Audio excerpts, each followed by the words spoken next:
India முழுவதும் lockdown வருமா? April lockdown குறித்து பரவும் தகவல்கள் சொல்கின்றன. இந்தியாவில் ஏப்ரல்ல லாக்டவுன் அல்லது மீண்டும் லாக்டவுன் வருமா என்ற கேள்வி தற்போது சமூக வலைதளங்களிலேயும் கூகுள் தேடல்களிலேயும் அதிகமா பேசப்பட்டு வருது. குறிப்பா இந்தியா லாக்டவுன் 2026 என்ற தேடல் வார்த்தை திடீரென ட்ரெண்ட் ஆகிருக்கு. ஆனா உண்மையிலேயே நாட்டுல லாக்டவுன் அறிவிக்கப்படுதா இல்ல இது வெறும் வதந்தியாங்கிறது தான் தற்போதைக்கு முக்கியமான கேள்வியா இருக்கு. முதல்ல முக்கியமா தெரிஞ்சுக்க வேண்டியது என்னன்னா, தற்போது இந்திய அரசியல் எந்த விதமான லாக்டவுன் அறிவிப்பையும் வெளியிடல. அரசு தரப்புல இருந்து இது பற்றி எந்த அதிகாரப்பூர்வ தகவலும் இல்லைன்னு தெளிவா சொல்லப்படுது. அப்படின்னா ஏன் இந்த லாக்டவுன் பேச்சு திடீர்னு அதிகரிச்சது? இதற்கான முக்கிய காரணங்கள்ல ஒன்றுதான் 2020 ஆண்டு மார்ச் 24 அன்று அறிவிக்கப்பட்ட கோவிட்-19 லாக்டவுனின் நினைவு தினம்.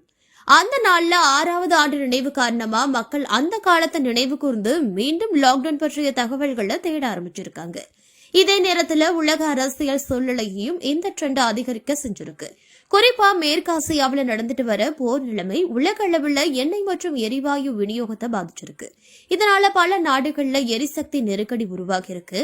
இந்த சூழ்நிலையில இந்தியாவிலும் இதோட தாக்கம் ஏற்படுமா என்ற அச்சம் மக்களிடையே உருவாகி இருக்கு.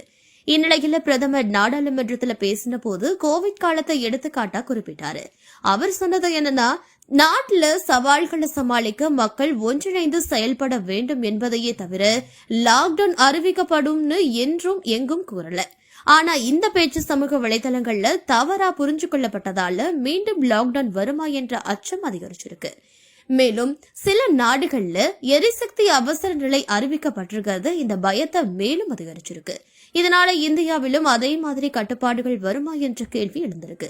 இருப்பினும் இந்திய அரசு இதுவரைக்கும் எந்த அவசர நிலையும் அறிவிக்கல. அரசு தரப்புல இருந்து மக்களுக்கு வழங்கப்பட்ட முக்கிய அறிவுறுத்தல் என்னன்னா, தேவையற்ற பீதியில ஆள வேண்டாம், வதந்திகளை நம்ப வேண்டாம் மற்றும் எரிசக்தி பயன்பாட்டுல சிக்கனமா இருக்கணும்னு சொல்லியிருக்காங்க.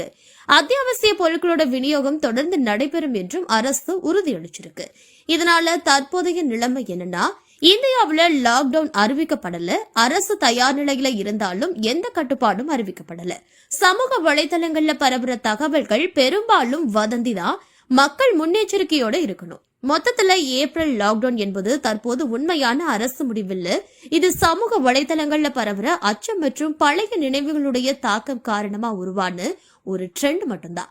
இருந்தாலும் உலக சூழ்நிலை மாற்றங்களை கருத்துல கொண்டு இந்திய அரசு நிலையை கவனிச்சுட்டு வருது. இதனால பொதுமக்கள் தேவையற்ற பயம் கொள்ளாம அதிகாரப்பூர்வ தகவல்களை மட்டுமே நம்புறது முக்கியம். தற்போது நாட்டுல வழக்கமான நிலை தொடர்றதுங்கிறது